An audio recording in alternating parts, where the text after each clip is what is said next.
Hi, my name is Tibi. I'm an affiliate of Sensorica, and welcome to our second course and second discussion on collaborative entrepreneurship and collaborative enterprises. So I'm part of this program of Sensorica, the education program, trying to set up a course on collaborative entrepreneurship. How do you set up a collaborative enterprise, and what does it take for you to become a successful collaborative entrepreneur? If you want to know about this course, well, navigate to the Sensorica website and just use the search box and search for collaborative entrepreneurship. And here you'll see how we're going through these steps to create the course. So at this moment in time, we are brainstorming about the structure. What are the topics that we're going to present and in which order in the course. There's no content yet, but I'm engaging with people all over the world that are specialized in collaborative economy and collaborative entrepreneurship and open source development, just to brainstorm about the structure. And later on, maybe throughout the summer, we will put the content inside every one of these boxes and try to roll out the course probably somewhere in September, which will be a course. It's not just a one-day course. It's actually, we're aiming at 12 sessions of 3 hours each. So it's a very long and also intense course in collaborative entrepreneurship that gives everything somebody needs to start a collaborative venture and become a collaborative entrepreneur, which is an alternative to entrepreneurship. Okay, so it turns out that Jaime, my friend Jaime from France, he is one of these specialists that has been blogging about the collaborative economy, blogging about collaborative entrepreneurship and open source development. You can follow him on Bold and Open, and also you can go and follow him on LinkedIn. And obviously this is his Facebook account. So I had a very interesting discussion. I had some very interesting insights from Jaime. I invite you to listen to our conversation.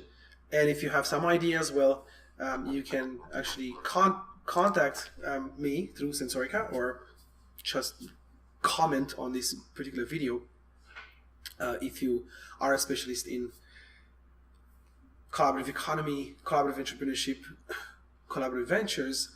You can also contact me and we can have a discussion, either recorded or not. I want to get all the input possible to create this course, a very important tool, I think, to kickstart this new wave of entrepreneurship. So have fun, enjoy the video.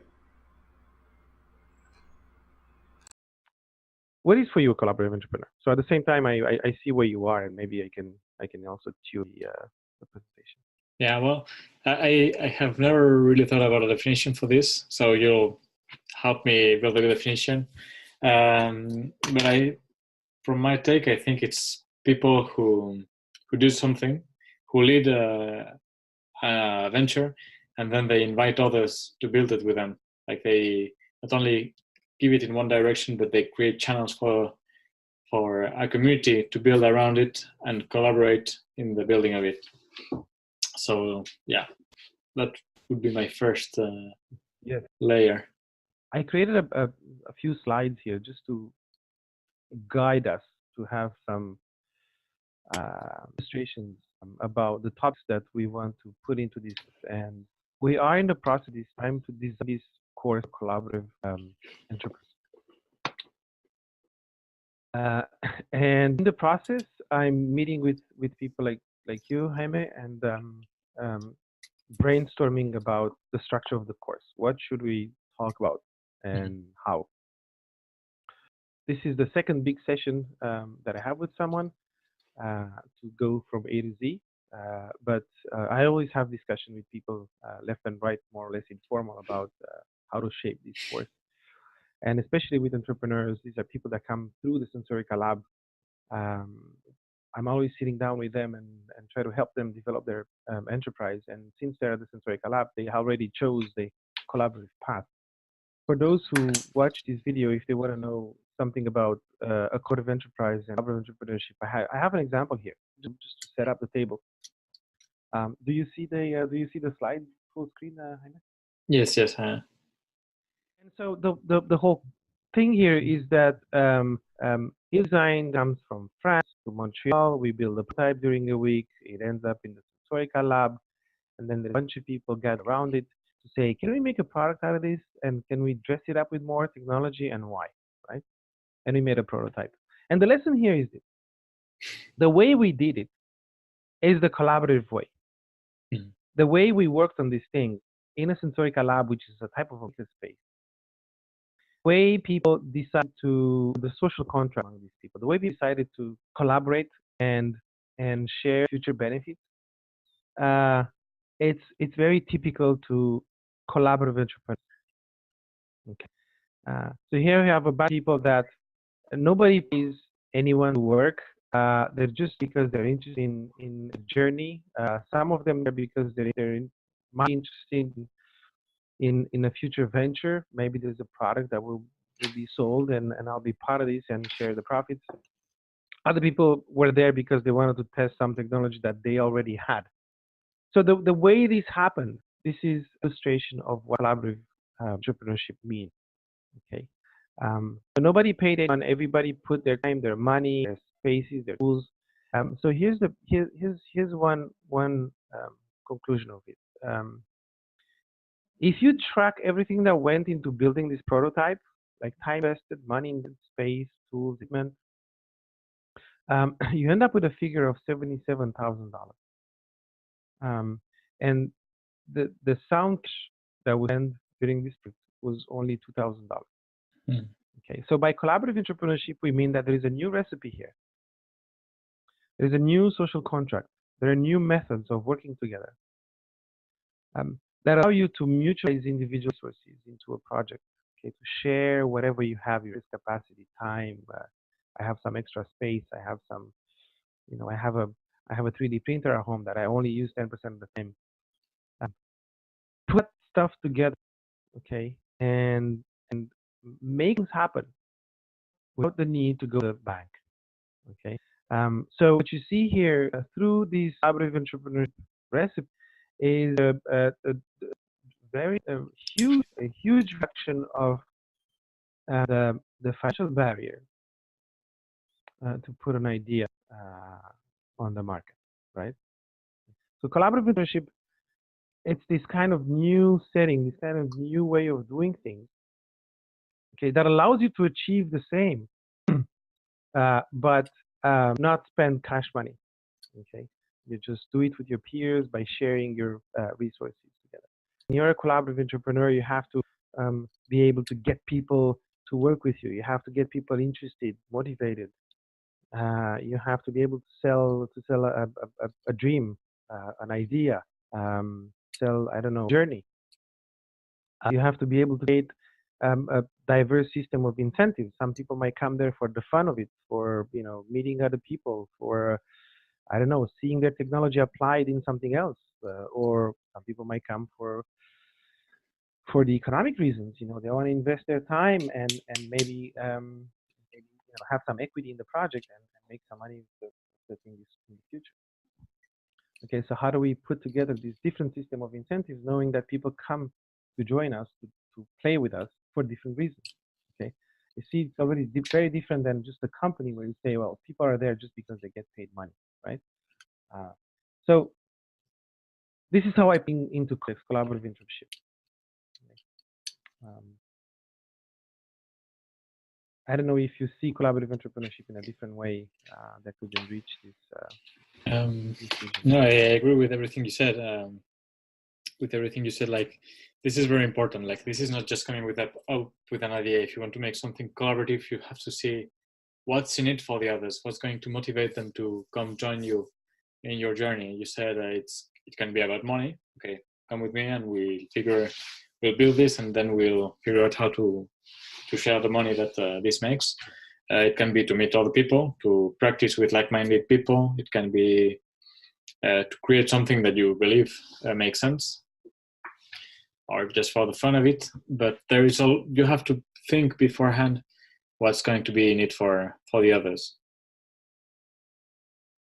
Yeah, and I guess for people that are used to open source, it's when you look at a collaborative entrepreneur, it's almost like saying, well, start an open source project and see how many and get people to collaborate with you.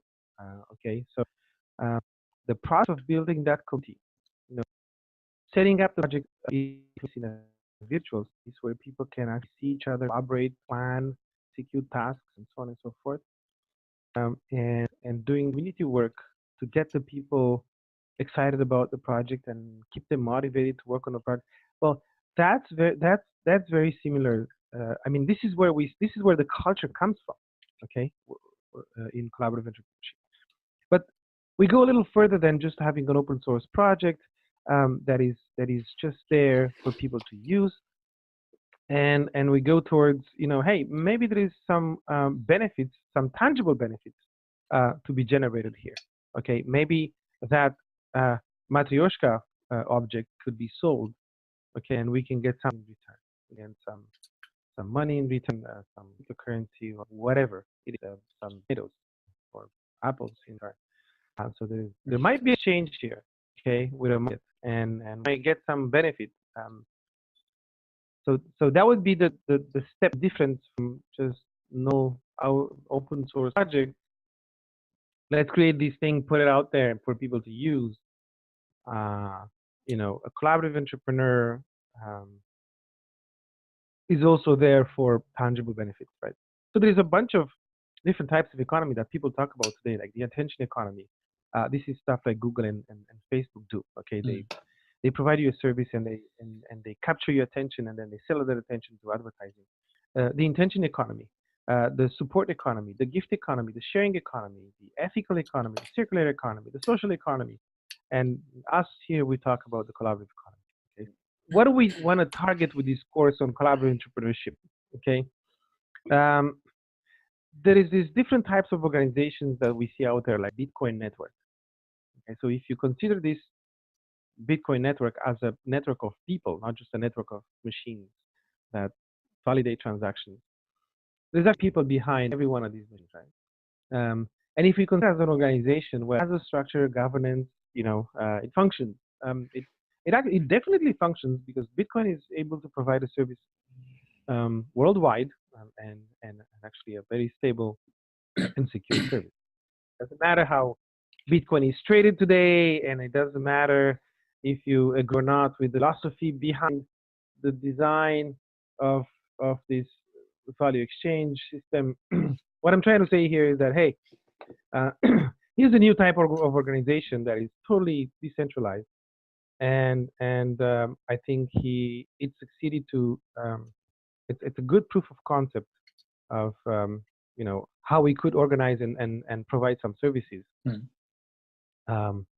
Because it lasted for long enough time and it generated enough interest and was seems to be unbreakable until now, right? And there is still interest going behind Bitcoin. So there's definitely a new phenomena there, okay? Yeah. And so you have these kind of new creatures, and people engage in. Okay, you can say they're collaborative entrepreneurs. Our intention is not to make a course for entrepreneurs that want to launch Bitcoin type businesses or ventures. Okay, and Sensorica into. Okay, so when you look at Bitcoin, Sensorica, Arcade City, the peer-to-peer models. Okay, you should look at them as you look at some new dress on the catwalk. Okay, you're not going to see dress on the street. This is a very futuristic design. It's something that contains some elements that will hit the street maybe in a few months from now, but you're not going to see that thing walking on the street. Okay, so look at it as something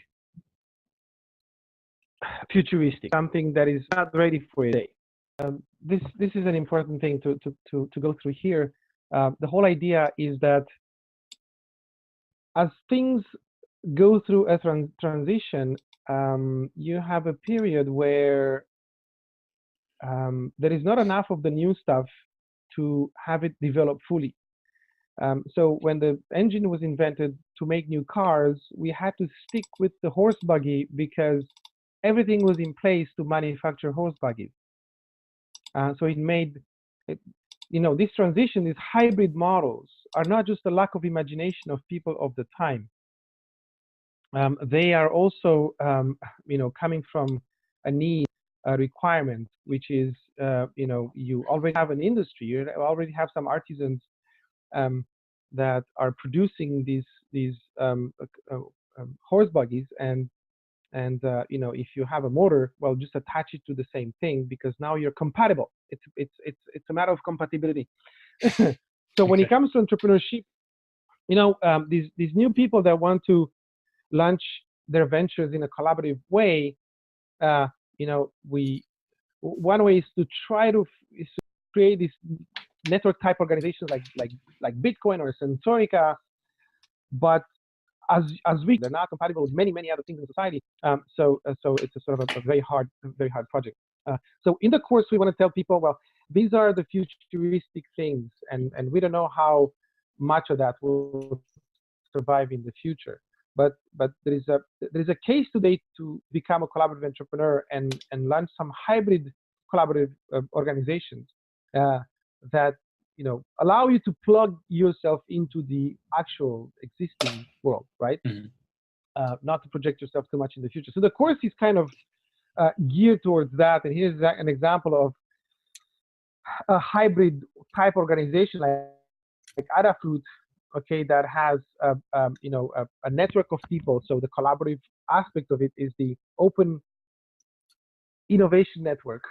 Okay, it's all these funds, all these people that are helping Adafruit to design new products and help find bugs in the product and improve their products and so on and so forth. And then you have the core of the organization, which is traditional. Okay, so this is where you see the hybrid, okay, aspects of the model. You have a traditional organization with a network, collaborative, open innovation network around it, right?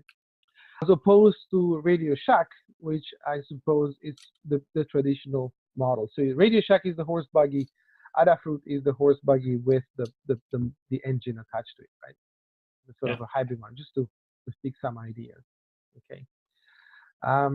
When we talk about entrepreneur, there's also different types of entrepreneurs: for-profit, social, cultural, and environmental, collaborative entrepreneur, where you can have the innovator, the hustler, the imitator, the researcher, the buyer, the drone.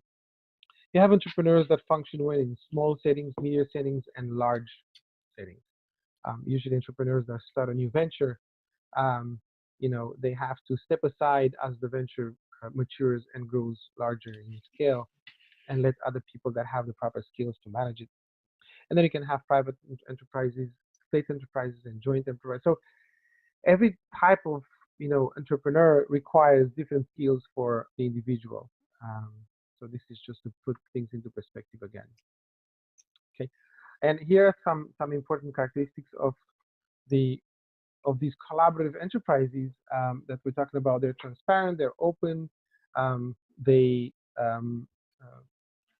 actually, the stigmergy is a very important part of their functioning, meaning people are getting together in an environment, and they use this environment to leave behind signals about what has been done, what they're doing, and where to go next for other people that come, so that they can pick up these signals and continue to build on previous work, right?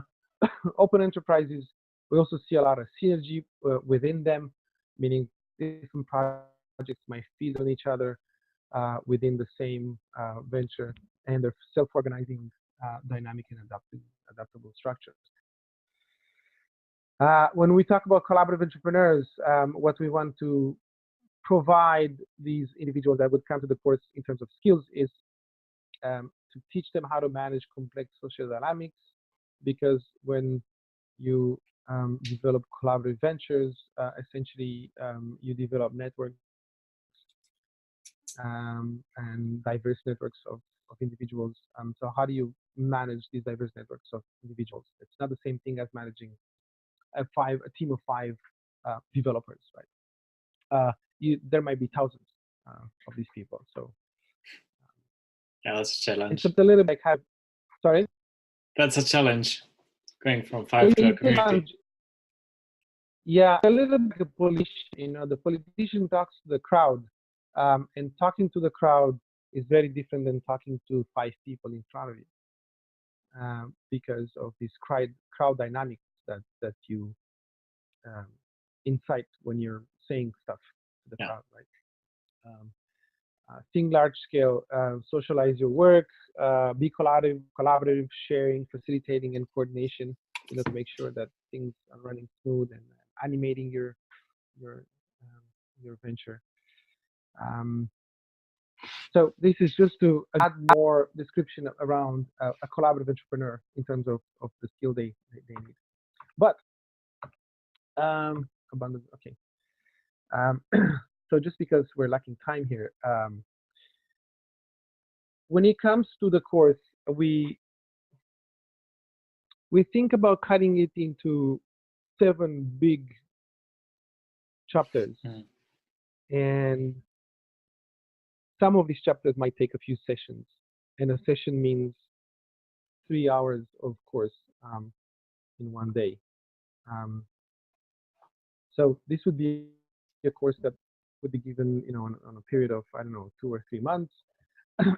We want to give it during the weekends, and so there's these 7 large topics, and some of them are longer, so they might require a few sessions. So essentially, we want to give these individuals all the tools and the skills they need to launch a collaborative venture, and also to develop it sustainably, right? So the first one is, general introduction, collaborative entrepreneurship, collaborative economy, all that stuff that we saw until now.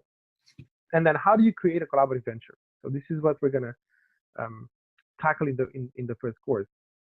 And in the process, they obviously have to start with vision, mission, and positioning, and they have to think about how to create incentives for the people that come to contribute to the venture, but also how do you create a value proposition for those who are going to use the product of the venture. Okay, so I think it's good to lump that into one, because what is distinctive in the collaborative enterprise is that your consumers could become your producers, your users could become your producers, right, or your contributors. So that I think it's good to put them, and when we think about incentives and value proposition, we have to lump them together into the same concept. Talk about outreach. How do you get your word out there, knowing that it's not advertising, selling your product, but it's also getting more people to contribute to your venture. Okay, so the outreach has 2 functions here: to feed in more talent to your venture, and at the same time propagate the products that the venture creates, okay, to potential users and consumers. How do you get resources to do whatever you need? And what's new in collaborative entrepreneurship is the notion of crowdsourcing. Okay, how do you get these resources, not necessarily from one point, like going to the bank, getting the cash, and then buying and renting everything you need, or hiring people? How can you crowdsource most of what you do? Okay, so as you see, these steps of teaching an entrepreneur launching a venture are almost the same as in the traditional entrepreneurship courses, but they have their own particularities. Also, having a session or 2 about innovation and innovation strategy, right? Why would you open your innovation? Yeah. Why would you become transparent? And also operations. How do you, this is the nitty gritty of how you do all that. If we take the second point here, vision, mission, and positioning, no, sorry. Let's take the value proposition and path to contributors, consumers and users. So this would be like one course. For every one of these large topics, we repeat the same pattern. So there's 1 hour talking about the theory. Okay, what is a value proposition, and what is a system of incentive, and then how do you think about these things in the context of collaborative ventures, and then you go to something that is very specific to that particular point, which is analysis and segmentation of contributors' interests, consumers, users, consumers' needs and desires, demand. In the traditional course is what is your market? How do you cut it into different segments, and how do you design a value proposition for your customer? Okay. So if we go to the outreach, for example, which would be the fourth big topic in the course, you also have the theory. What do we mean by outreach, and how is that different from traditional advertising and marketing? Why did we just invent a new word? So have a theory, and then again, analysis and segmentation, incentive system, collaboration, and competition. Same thing for resources. Outreach resources. You start with a theory, okay, and then you cut it down into different other segments like human resources, assets, material, virtual, and tangible, property regime, tools, spaces, etc. So Yeah. again, just to wrap up, in the course, I guess there's going to be one session of these general introductions about entrepreneurs, the economy, hybrid models, important aspects of collaborative ventures, and then important characteristics of collaborative ventures as well. General talking about scarcity and abundance, and then this is the meat of the course. So once you introduce the people to these generalities, this is where you provide them with the tools and the skills they need, okay, to go to action. Mm-hmm. So this is really the meat of how do you create a venture? Well, let's sit down and lay out the vision, mission, and positioning, because this is your starting point. This is what helps you get participants. This is what helps you, focus and trace the direction of development. And then how do you get people to collaborate with you, and do you have a product? And then, okay, let's put in place an outreach plan. Now you really want to have contributors, and you want people to know that you're about to deliver some value to the market. And now that you have all that, now you have to fuel your activities with resources. What do you need? Should we crowdfund something? Should we go on social media and get some specific type of skills to our project and get people to collaborate with us? Where do we work? Do we need to go to rent a space? We go to a fab lab or a maker space? What kind of tools and materials we need? And hey, we're building something. What kind of innovation strategy are we adopting here? Do we put that open source? If so, why? Does it make sense? And is there like a core competency that we want to keep secret? So again, here we're talking about hybrid models, right? So some people might decide not to go all the way open source and fully collaborative and transparent. So transparency and openness in a hybrid model is something that is dialed to a certain degree, right? Yeah, absolutely. Yeah. So do you see something here that strikes you, or do you have some ideas that pop up in your mind? I think this is very thorough work, and I can see the value of it. It's rich, and it's going in the right direction. Now I'm wondering if you couldn't enrich it with more examples. Like, for example, I have seen an example of ideas, like, for example, the cart and the engine is a very good metaphor. Now, and the futuristic stuff. Now I was wondering if you have examples of concrete open source projects, how did they do value proposition? How did they do? What did they open or they didn't open? This sort of stuff. So because what I'm seeing in my presentations is that people are really these are very high level ideas, and sometimes it's very hard to learn for them. So what I do is connect them with examples. Like every concept I apply to an example so they can make the connection. I don't know if this makes sense or if you already have planned for it. Yeah, so what you're saying is that when you give a course of value, suppose you give a course of value proposition, so you have a little talk on the theory, what it means, and then you provide examples. But the whole thing here is that there's also practice. So during the course, there's theory and then practice. So, okay, the student that comes to the person, individual that comes to take the course already has an idea, a venture in mind. And so they have a case. And in the course is to provide this general overview of value proposition and blah, blah, blah. Okay. And then say, okay, let's sit down now and everybody thinks in the context of their own venture and with the help of, the people in the room that provide course will help you go through the steps so there is an exercise, there are examples given, anecdotes, but this is part of the, part of the pedagogical approach, right? Totally agree with you. Probably after theory here, I would have to add illustration. Yeah.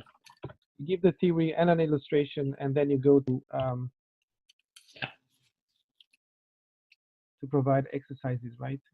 So what you're showing me here is, for the moment, is the outline. It's not the presentation itself. Just the outline, exactly. All yes. right. Yeah. It's just the outline. Yeah. Yeah. It sounds really, really good, man. So far, I can't see holes or other ideas. I don't know if you had other questions or go ahead. Yeah, so more precise questions for you. So you've been working a lot on innovation. Strikes me when people come to Sensorica and they are halfway between creating a traditional structure and going the collaborative way. One of the most important things that holds them back from going full collaborative is the question of intellectual property. And what I found very difficult to teach is to allow people to make this connection, to see it. If you open your innovation and do X, Y, and Z, you will actually be in a better place than if you close it. I mean, it's easily said, but very hard to understand, to comprehend, and to adopt by people. How would you go about making things more clear and having people getting excited about open their innovation, which is not equal to give it away, but it's more a sort of a strategic move so that you can go further faster? Yeah. So there are three things that I do that are really clicking into people's mind. Let me note that down so I don't forget. All right. So the first thing I do is show there is an incredible matrix by Lars Zimmerman. I don't know if you know him, but he has a matrix where he shows the business models of open source and the advantages of open source. So you know them, like the advantages is you get cheaper R&D, cheaper marketing, less time to market, all of these things that we see open source is able to do. And then, so when people understand this and they get examples, like for example, TED has exploded its diffusions thanks to open source, and people are organizing events. Prepare Cafe, Mac WordPress, is Canonical, Red Hat has been sold for 34 billions. People see the power of it, but they need to see the advantages, and they need to see them connected to concrete examples. Once they see it, they can understand it. I think like people, it's very nebulous to people how open source is really an advantage and why it's better, because the examples we get in society, everything that's written in Forbes or in Harvard Business Review, it's always more traditional companies or companies that don't advertise that they are doing open source, like Google or Facebook. Very few people know about that. And most of the big techs, Baidu, Netflix, Twitter, they're all doing open source, but they don't talk about it because this is not what they're selling. What they're selling is something completely different. So what I do is show these advantages and with examples. And then the second big question is, okay, if these are the advantages, how can I make money out of this? And this is the second part of the matrix from Lars. He shows what are the advantages and how can you make money. And you can make money in exactly the same ways as you're doing so far, except if you're doing patents and licensing. If your business model are outside of these two realms, you're good. You can do open source without hitting your business model. And once I see these two things, and with examples, of course, of people doing these different business models, what I tell them is, okay, first thing you have to do is validate that your idea is worth something, that people are ready to buy, to pay money for it. Once you validate this, you got a business, whether it's open or closed. And the second step is, okay, now I'm going to see if people are ready to contribute to the idea. Is this idea worth having a community? Am I finding is this mission inspiring enough?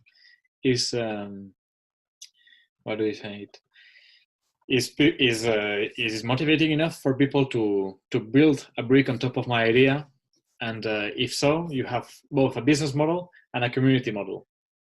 And from this, if you can validate it with 10 people each, like 10 buyers and 10 contributors, or even 2 or 3, this is great, because this can build. But if it's hard to sell, and if it's hard to get people on board to collaborate with you, it's going to get nowhere. So you better direct your energy to another idea. But generally, when people have kind of validated their idea and they see the advantages and the business model, they're pretty sold on it. The whole idea here is to say going open source is not a ideologic choice. It's not a statement on our values.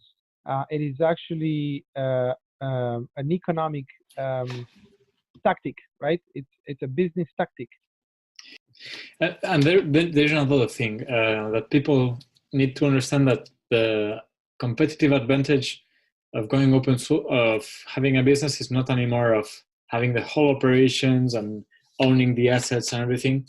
It's becoming the center of a community. If it's coordinating this community to collaborate, and since you are more or less you have the reputation because you opened it and created this community, and you get to see what everybody else is doing before everybody else, and you coordinate these people, and this is what gives you the value. Your asset is now having the community, so to say. Even if you don't have a community, people are collaborating with you willingly. But this having a community who wants to collaborate with you, this is so much more powerful than just owning a manufacturing company and so on. But now your business is not just marketing, operations, distribution channels, finances, and stuff like that. It's also the community building part, which takes care of all of the rest. You still have to do all the rest of the business things, but this can help you not only increase your revenues, but increase your impact way more than the revenues. And this is exponential, and it's very hard to comprehend. But it's like, for example, TED, when they went from closed to open, they increased their revenues by 15, and they increased their impact by 700,000. Like they went from 1,000 people per year to billions. WordPress went from Corsica, from a single developer in Corsica doing his thing, to now the 30% of the internet doing WordPress. So, yeah, Yes. Okay. This is okay. So I put your suggestion here. Economic model, which is business model. Let's come to try to avoid terms. Business model and community model. What can you say about community model? So for the community model, I personally have three pillars. Like what Three community? pillars. Yeah. What communities do you think want to contribute to this? Who are your peers? Who are the professionals or even the competition who'd be interested in having access to your idea? I'll let you take notes. Yeah. So can you repeat three pillars? So the first pillar is which communities can contribute to your idea? Who are your peers, other professionals, other competitors who would benefit from your idea?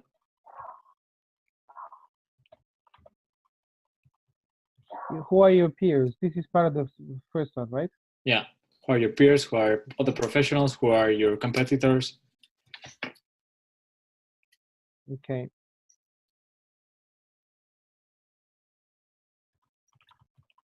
Okay. Then Second. what reward do you give them for contributing? Is it more visibility? Is it more money? Is it just doing something that makes sense? Is it accessing or testing a new technology? Yeah.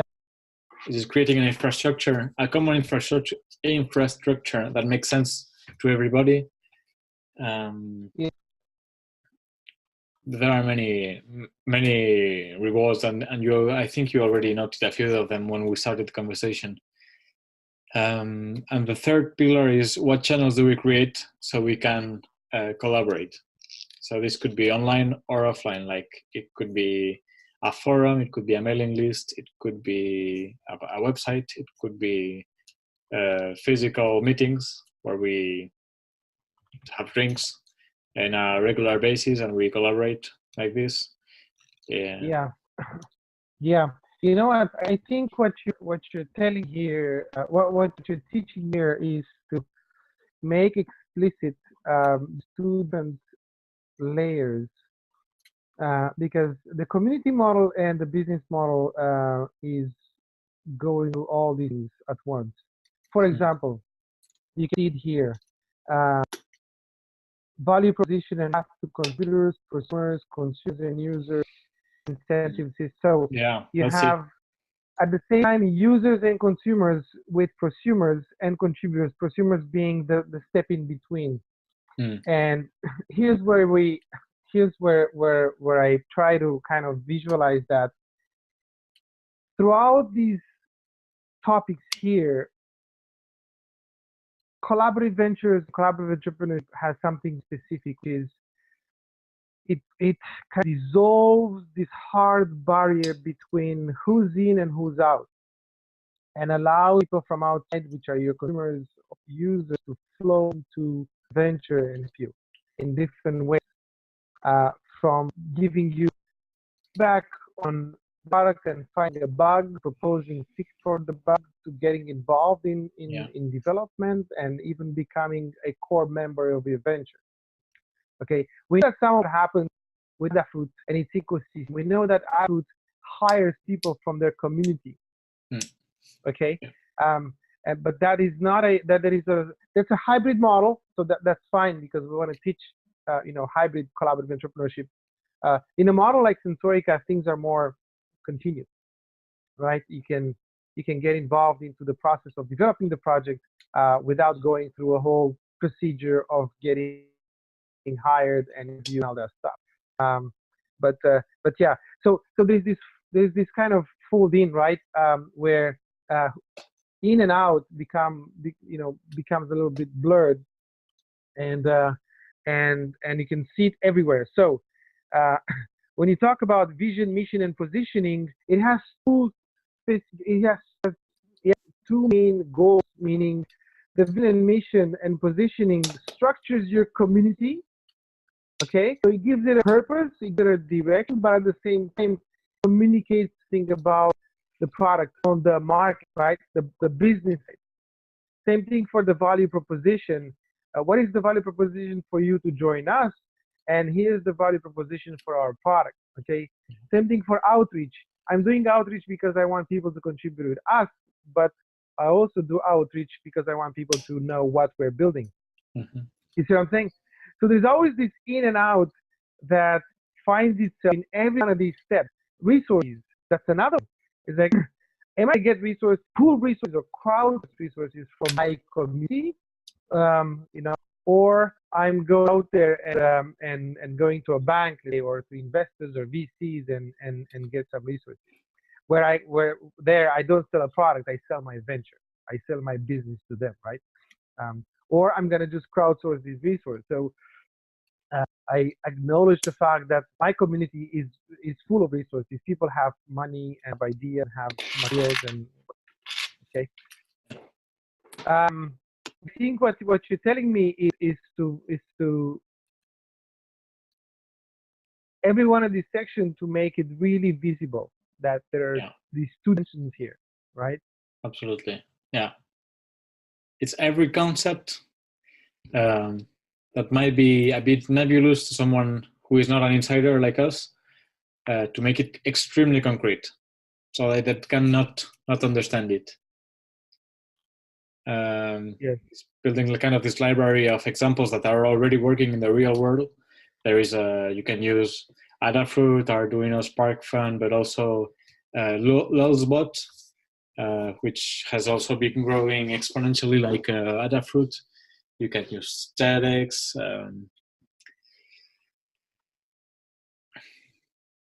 Fantasm. There is Unsplash as well, who's doing very well. Yeah.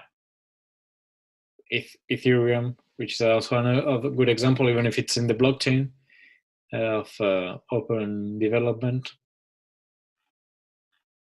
Yeah. If you need examples, I can give them to you. I think you already have a lot of them in your mind, so. Yeah, you see, even here, operations. This is something that we didn't go into.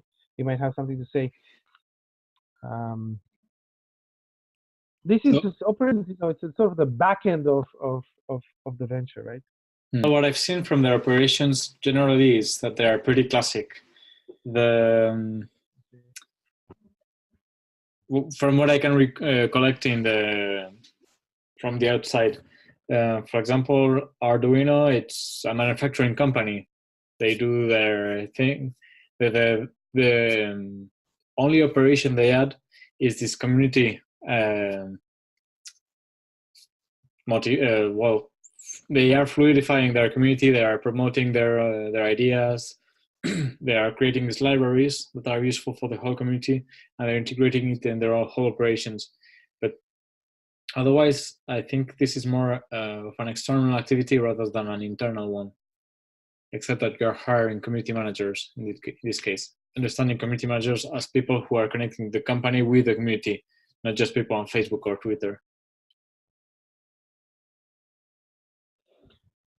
Yes, suppose when they do, operations for innovation and development, they use these new things like hackathons and events, and right. So they have live events sometimes to. Yeah, well, for me, this is not a monopoly of the open companies. I am seeing very close companies doing hackathons as well. Yes, for sure, yeah.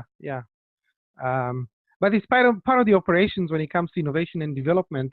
Instead of doing the R&D in the cubicle or in an R&D lab, you see go and use new methodologies that involve the crowd in workshop hackathons, right? Yeah. That innovation processes. Okay, but the production must be very classical when it comes to Arduino. The tools, it's all proprietary tools that they use. So it's a hybrid model. So all the production is very and yet, well, but maybe there are other examples that flip it. Like for Facebook, for example, they put in open source the designs of their data centers. The project is called Open Compute, and so they are really sharing this whole infrastructure, at least the designs of it, with people like Rackspace or Microsoft. So there are very few players who can contribute to this because very few people have this kind of large-scale operations. But the few who can, they find it very useful, and they can exchange and maintain the infrastructure together. So yeah, this is one way you can open the infrastructure, the operations to the outside with other, like mutualize these operations with other operation teams. Yeah. Well, what I'm seeing is very different kinds of community managers. There are community managers who just create animation in the communities, like with Adafruit, they're really creating events for people to gather and share ideas and promote them together. And there are other more project like do more project management, like in Facebook and stuff like that, where they're really onto the specs engineers, but who are collaborating with teams outside of the organization.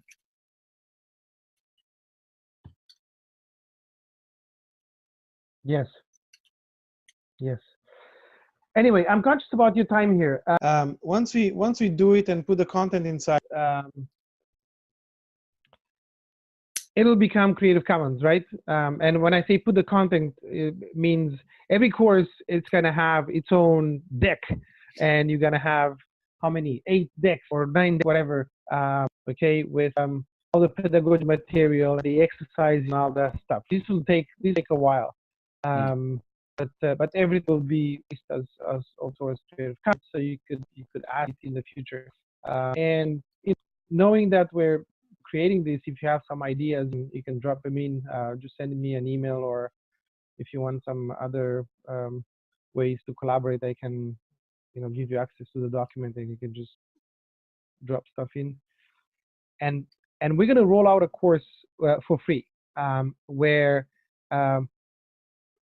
the point here is to get the feedback from the students. Mm-hmm.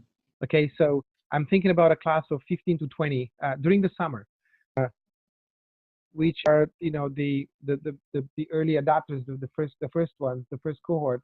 The course is going to be free because it's going to be messy, and we want them to participate, and give us more information about how to get. So of course, will be a struggle. Test the content and feedback from them, and readjust the course. And after that, it can become for which you can charge, or anybody can charge a fee, okay, to deliver the course once it's well adjusted, right? And Okay. our intention is to just get this thing out so that we create more collaborative entrepreneurs, and more they are seen open and transparent. They can actually create synergy among their ventures, and our intention is just to seed this new way of doing entrepreneurship and scale it. So and add a little bit of structure in there, because people are doing things according to how they using their intuition and their gut feeling, which is perfect. But I think we need to it's time to add a little bit of structure into that, Mm-hmm. right? Have people be conscious about some very important points, and then it can take up of its own. We're gonna put it on the key, and you could fit and drive it in this direction, right? Yeah, cool, brilliant. Okay, thank you for your time. Very much appreciated, You're and I welcome. think I took much more than you provided. No worries, that happens. Yeah. Technical problems. Okay. Well, Tibi, it was Okay. good talking to you back, and Thank you. hope to see how this evolves. And I'm definitely gonna use your blog posts, because some of them are really, really interesting, and I'm gonna insert them here in the course. Please do. As we Yeah. develop content. Okay. Okay. Well, Good. have a Thank you. good Have a one. nice day. Bye-bye.